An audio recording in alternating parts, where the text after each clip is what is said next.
Pada era Tokugawa Yoshi, Jepang berada dalam masa damai, namun sayang kedamaian itu perlahan kian terkikis karena ulah dari seorang penguasa yang keji dan semena-mena pada rakyat. Penguasa tersebut bernama Naritsugu, yang tak lain adalah saudara tiri termuda paling sadis dari Shogun. Pada tanggal 5 Maret 1884, film dibuka dengan memperlihatkan seorang samurai bernama Susomiya yang hendak melakukan harakiri di depan rumah ketua klan Akashi. Bukan tanpa alasan, hal ini ia lakukan sebagai bentuk protes kerasnya karena permintaannya yang diabaikan oleh klan Akashi untuk mengadili Naritsugu yang telah membantai seluruh keluarganya secara keji. Namun karena Naritsugu merupakan saudara tiri dari Shogun, alhasil permintaan Susomiya akhirnya diabaikan. Diketahui kalau yang bernama Naritsugu ini memang terkenal kejam sejak lahir. Ia dengan mudahnya membunuh dan memperkaos bangsawan atau rakyat yang dikehendakinya. Hal ini membuat penasihat Shogun yang bernama Tuan Doi merasa geram hingga ia memutuskan untuk mengatasi Naritsugu secara diam-diam agar dapat mengakhiri kekejaman dan kezoliman yang terjadi saat itu. Esok harinya, ajudan Tuan Doi diutus untuk menemui seorang mantan samurai Shogun bernama Shinzaemon Shimada.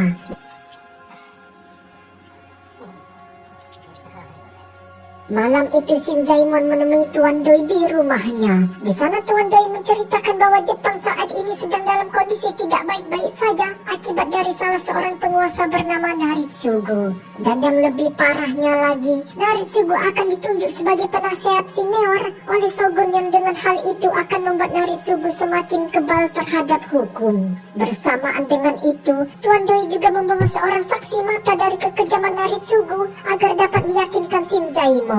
Ia bernama Yuki Makino, seorang pelayan Agematsu dari klan Owari di Kiso. Di sana Makito menceritakan kejadian pada April 1883, yang mana pada saat itu Naritsugu dari klan Akashi bersama pasukannya mampir dan menginap di Kiso. Sebagai tuan rumah yang baik, mereka menyambut kedatangan Naritsugu dengan jamuan besar pada malam harinya. Namun sayang pada malam itu, para penghibur tidak datang, yang membuat Makino menyuruh anaknya bernama Uneme agar meminta istrinya mengantarkan gulungan gambar kepada Naritsugu untuk hiburan.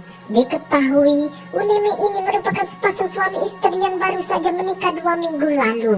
Saat istrinya masuk ke ruangan Naritsugu, ia malah langsung dipukuli dan diperkaos. Uneme yang merasa khawatir karena istrinya tak kunjung keluar, berinisiatif untuk mencari istrinya. Namun yang ia dapati, justru istrinya telah dalam keadaan berantakan dengan kondisi pakaian yang urakan. Seperti paham dengan apa yang terjadi, hati Uneme sangat hancur hingga tak bisa berkata-kata. Dengan santainya, Naritsugu malah memberitahukan pada Uneme kalau wanita Kiso seperti kera gunung yang suka mencakar. Uneme yang hatinya terguncang keras lalu menghampiri istrinya, dan secara tiba-tiba dari arah belakang, Naritsugu langsung menusuknya tanpa ampun. Melihat kejadian itu, secara langsung di hadapannya membuat istrinya frustasi dan memilih untuk mengakhiri hidupnya saat itu juga. Sejak kejadian tersebut, hubungan klan Owari dan klan Akashi memburuk.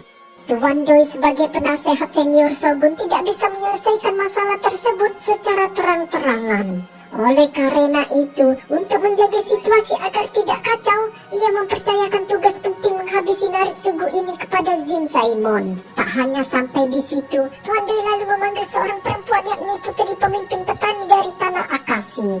Saat itu Naritsugu memberlakukan pajak tanah hingga membuat para petani memilih untuk memberontak. Dengan itu, tanpa belas kasih, Naritsugu membunuh para petani kemudian memotong kedua lengan, tangan dan kaki putri dari pemimpin petani itu lalu dibawa ke Edo sebagai mainan. Setelah bosan, Naritsugu membuangnya begitu saja. Shinzaemon lalu menanyakan keadaan keluarga dari wanita tersebut. Sambil menangis, ia lalu menulis dengan mulutnya bahwa seluruh keluarganya telah dibantai. Usut punya usut, ternyata lidah wanita ini juga telah dipotong oleh Naritsugu. Menyaksikan kebiadaban tersebut, tangan Shinzaemon bergetar hingga membuat jati dirinya sebagai seorang samurai seolah kembali terpanggil. Dengan itu, akhirnya Shinzaemon menyatakan akan menghentikan Naritsugu meskipun harus mengorbankan nyawanya. Di sisi lain kita diperlihatkan dengan seorang bernama Hanbei yang merupakan kepala samurai Naritsugu. Di sini ia mendapatkan perintah langsung dari Tuan Doi untuk menyampaikan permohonannya agar membebaskan keluarga Susumiya yang saat itu nyawanya sedang dipermainkan oleh Naritsugu dengan panah. Namun Naritsugu yang memang memiliki watak sombong, angkuh, dan semena-mena ini tentu saja tidak menanggapi dan justru memilih untuk melanjutkan kesenangannya itu. Merasa curiga dengan pergerakan Tuan Doi, Hanbei memerintahkan anak buahnya untuk memata-matainya karena ia percaya bahwa Tuan Doi pasti merencanakan sesuatu mengingat ketidaksenangannya dengan tindakan semena-mena dari tuannya selama ini. Meskipun Hanbei mengetahui kalau tuannya itu kejam dan zalim terhadap rakyat, namun Hanbei tidak bisa melanggar sumpahnya sebagai samurai untuk melindungi Naritsugu apapun resikonya. Esok paginya, Hanbei mendapatkan laporan bahwa Tuan Doi telah menemui Shinzaemon bersama Yuki Makino. Mengetahui ada nama Shinzaemon di sana, ia tampak terkejut dan meminta semua anggotanya untuk waspada. Di sini terungkap bahwa ternyata Shinzaemon dan Hanbei ini telah lama saling mengenal karena mereka sempat berlatih di dojo yang sama. Film lalu berpindah bertempat di dojo milik Shinzaemon. Terlihat salah seorang ronin ahli pedang bernama Hirayama yang sedang berlatih pedang di dojo miliknya. Melihat skill pedang Hirayama, Shinzaemon lalu memuji teknik berpedangnya. Lalu Hirayama menyinggung misi Shinzaemon agar ia dilibatkan. Ia mengaku siap untuk mengorbankan nyawanya untuk Shinzaemon. Tak lama datanglah samurai lainnya bernama Kuranaga dan membujuk Shinzaemon untuk melibatkan Hirayama dalam misi tersebut. Akhirnya dengan mantap, Shinzaemon pun setuju. Saat itu di rumah Shinzaemon berkumpul orang-orang pilihan sebagai samurai yang terlatih antara lain Mitsu Sashihi, Otake, Hiyoki, Higuchi, dan Hori. Di sini mereka dijelaskan dalam misi untuk membunuh Naritsugu dari klan Akashi yang akan menuju Edo beberapa hari ke depan. Melihat para samurai yang siap mengorbankan nyawa mereka pada dirinya, Shinzaemon lalu meyakinkan mereka bahwa ia tidak akan membuat mereka ragu dalam memimpin menyelesaikan misi penting tersebut. Selepas pertemuan rahasia malam itu, Hiyoki dihadang 4 orang samurai dari klan Akashi yang mencoba untuk menghabisinya. Saat Hiyoki telah terpojok, Hirayama datang dan menghabisi 4 orang tersebut dengan skill tebas epiknya. Esoknya, Hanbei yang menemukan mayat dari anggotanya memastikan kalau pembunuh para ahli pedangnya ini pasti adalah ulah dari Shinzaemon. Film berpindah ke tempat judi dadu. Di sini kita diperlihatkan dengan seorang pemuda yang tentunya tidak asing lagi bagi kita semua. Dia adalah Zizawa, yang dimana di sini ia berperan sebagai Shinrokuro yang doyan berjudi, mabuk dan bermain wanita. Tidak lama Shinzaemon datang ke tempat tersebut. Di sini terungkap kalau Shinrokuro ini ternyata adalah keponakan dari Shinzaemon. Shinzaemon lalu meminta pada keponakannya itu untuk bergabung dengannya dalam sebuah misi penting yang akan dilakukannya. Namun di sini, Shinrokuro belum bisa memastikan apakah dirinya akan ikut atau tidak, mengingat dirinya yang telah lama memutuskan untuk berhenti menjadi seorang samurai. Keesokan harinya, Hirayama membawa Ogura dan Sahara. Ogura adalah seorang yatim piatu yang menjadi pelayan selir bangsawan dan juga merupakan satu-satunya murid dari Hirayama. Di sini Shinzaemon sempat tak setuju karena umurnya yang masih sangat muda. Namun setelah Kuranaga menjelaskan bahwa kesetiaan dan kemampuan seorang samurai tidak bisa diukur dengan usia, akhirnya membuat Shinzaemon setuju. Kini jumlah mereka saat ini adalah 11 orang. Tak lama secara mengejutkan, tiba-tiba Shinrokuro datang dan meminta untuk bergabung. Dengan bergabungnya Shinrokuro, kini jumlah mereka sebanyak 12 samurai. Setelah hari itu, para samurai pun mulai melatih diri mereka dengan keras.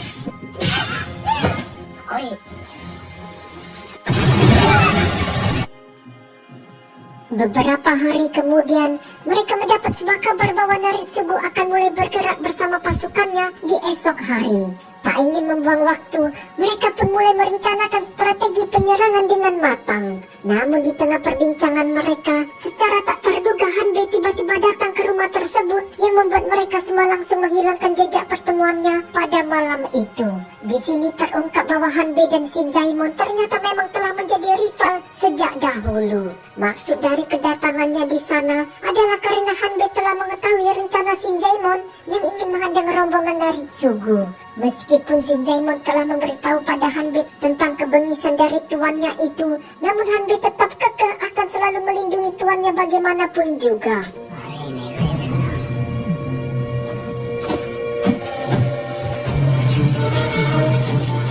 Keesokan harinya, pasukan Naritsugu terlihat memulai perjalanan mereka dengan rasa penuh kekhawatiran karena mereka tahu bahwa Shin Zaimon akan menyergap namun tidak mengetahui kapan waktu dan di mana tempat Shin Zaimon akan melakukan aksinya. Setelah berhari-hari keberangkatan kelompok Naritsugu, Shin Zaimon menghabiskan waktunya dengan menyendiri di dalam kamar yang membuat semua anggotanya cukup dibuat khawatir karena belum ada pergerakan sama sekali. Hingga tibalah mereka di hari keempat. Secara tiba-tiba Shin Zaimon keluar dari tempat perenungannya dan langsung memantapkan rencananya. Di sini Shin Zaimon dengan yakin memilih desa Uchihai, Provinsi Mino sebagai tempat penyerangan kelompok Naritsugu. Mereka akan memblokade jalan di Kisu dan menggiring Naritsugu agar melewati desa Uchihai. Ia lalu membagi tugas di mana Koronaga dan Isuka dipercaya untuk memblokade jalan di Kisu bersama Makino. Sementara Mitsusashi ditugaskan melobi Mayor Uchihai serta ditugaskan untuk membeli desa mereka dan sisanya lagi akan ikut bersama Shin Zaimon.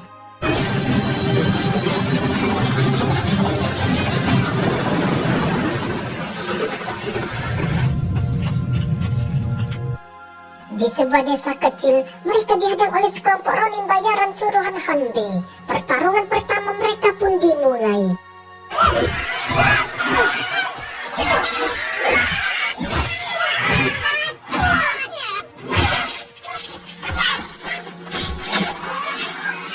Merasa kalau jalan umum tidaklah aman, mereka memutuskan untuk melanjutkan perjalanan dengan melewati hutan belantara menuju desa Uchihai. Di sisi lain, Mitsusashi tengah bernegosiasi dengan Mayor Uchihai. Awalnya Mayor tersebut tampak menolak tawaran dari Mitsusashi dan ingin membeli desa mereka. Namun setelah ditunjukkan satu peti emas di hadapannya, ia langsung kaget sampai tak bisa berkata apa-apa kecuali kata setuju dari mulutnya. Sementara rombongan Shin Zaimon terlihat tersesat dalam hutan.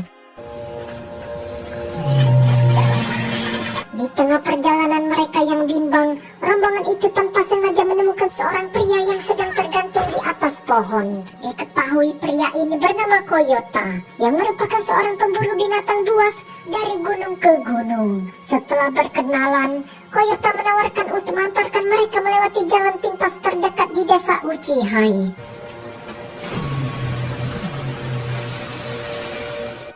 Di sisi lain, rombongan Naritsugu dihadang oleh klan Owari bersama dengan Koronaga dan Makino di jembatan menuju Kisu. Seperti yang kita ketahui bersama bahwa klan Owari yang dipimpin oleh Makino ini memang memiliki dendam terhadap Naritsugu yang telah menghabisi putranya dan menantunya beberapa bulan yang lalu. Dengan sombongnya, Naritsugu merasa tidak terima atas penghadangan tersebut dan mencoba untuk menghabisi mereka. Namun itu tidaklah mudah karena ternyata klan Owari ini sudah cukup canggih yang dimana mereka telah memiliki senapan. Merasa tuannya terancam, Hanbei dengan segera memohon pada tuannya untuk mundur.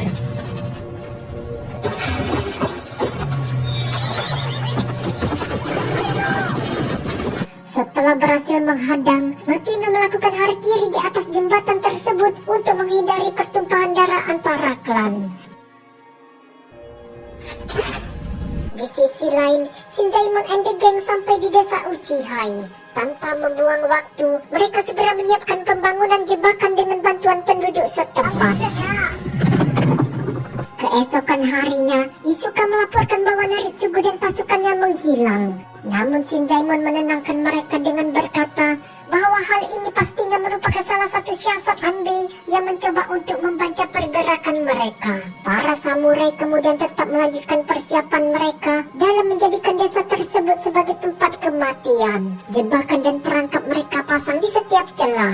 Namun setelah pekerjaan itu selesai, Naritsugu tak kunjung melewati desa tersebut. Hingga keesokan harinya, di pagi buta, Sahara yang telah melihat adanya pergerakan dari kelompok Naritsugu menuju desa Uchihai dengan cepat melaporkan hal tersebut pada Shinzaemon and the gang. Perkiraan awal mereka yang merasa pasukan Naritsugu berjumlah sebanyak 70 orang kini bertambah menjadi 200 orang lebih. Ternyata tidak terlihatnya pasukan Naritsugu selama beberapa hari terakhir karena mereka menunggu bala bantuan dari klan lain. Mengetahui jumlah pasukan musuh yang jauh dari kata seimbang, Shinzaemon mencoba untuk tetap membakar semangat para samurainya.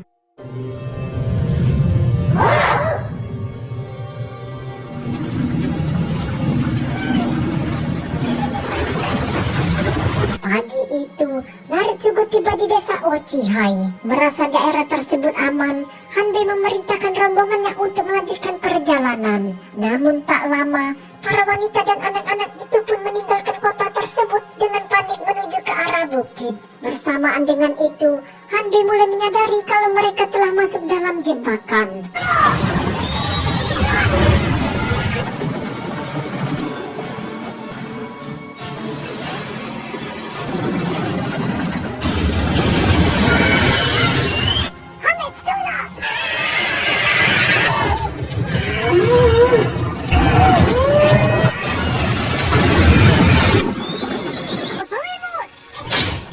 Para assassin memanah pasukan Naritsugu dari atas atap.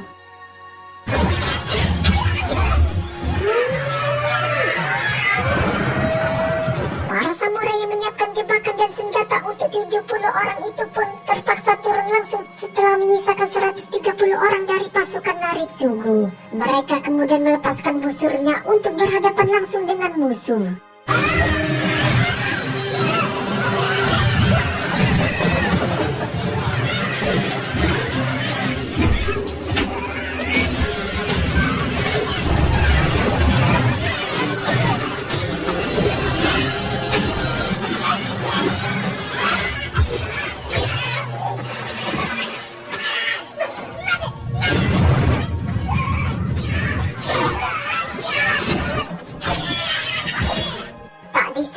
Para samurai Shinzaemon yang hanya berjumlah 13 orang mampu mengimbangi kekuatan dari 130 samurai Naritsugu.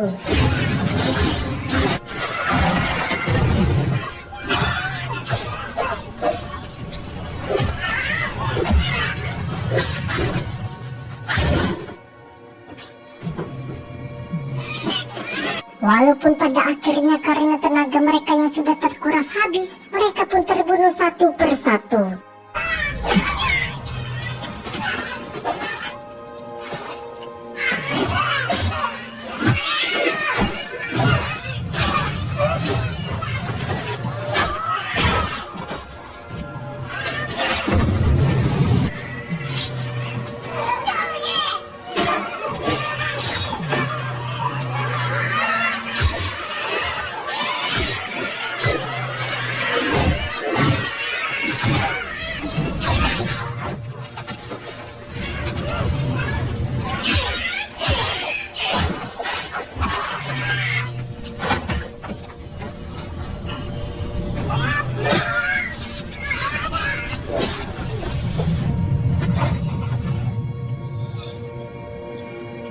Naritsugu dan pasukannya yang berusaha meloloskan diri kemudian dihadang oleh Koyota. Namun secara tiba-tiba Naritsugu langsung melemparkan pisau kecil tepat di leher Koyota dan diakhiri oleh Hanbei yang langsung menebasnya. Setelah pertarungan tersisa 4 orang termasuk Naritsugu, mereka menemukan jalan keluar namun Shinzaemon mencegah mereka. Meskipun Hanbei telah mengetahui sifat jahat dari Naritsugu, namun ia tetap bersikeras akan melindungi tuannya apapun yang terjadi. Sementara Shinzaemon harus menyelesaikan misinya, yaitu dengan membunuh Naritsugu, dan saat itu juga pertarungan antara rival sejati ini pun tak terelakkan lagi. Dengan skill pedang dari Shinzaemon, Hanbei harus berakhir dengan kepala terlepas.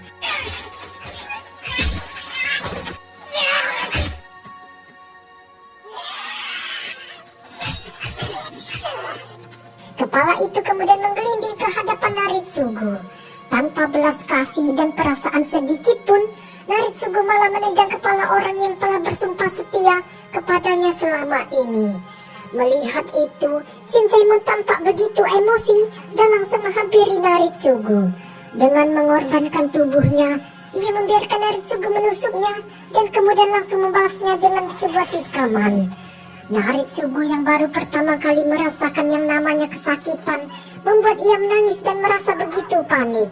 Dalam kondisi sekaratnya, Naritsugu berterima kasih pada Shinzaemon atas perasaan yang dia alami saat ini. Tanpa banyak bacot, Shinzaemon langsung mengakhiri penguasa psikopat itu dengan menebas lehernya hingga kepalanya terlempar ke toilet.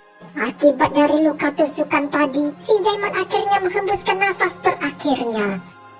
Saat itu, samurai yang masih berdiri hanya tinggal Shiniguro seorang diri. Akibat dari pertempuran tadi, desa kecil Ochihai saat itu penuh dengan mayat samurai yang bergelimpangan. Namun tak disangka, Koyota yang tadi mendapatkan serangan mematikan oleh Naritsugu dan Hanbei ternyata masih hidup dan bahkan masih bisa berlari-lari. Ia menganggap kalau luka-lukanya itu sama seperti saat ia melawan beruang liar. Mereka pun berpisah saat itu dan memilih jalan hidup mereka masing-masing dan film pun tamat.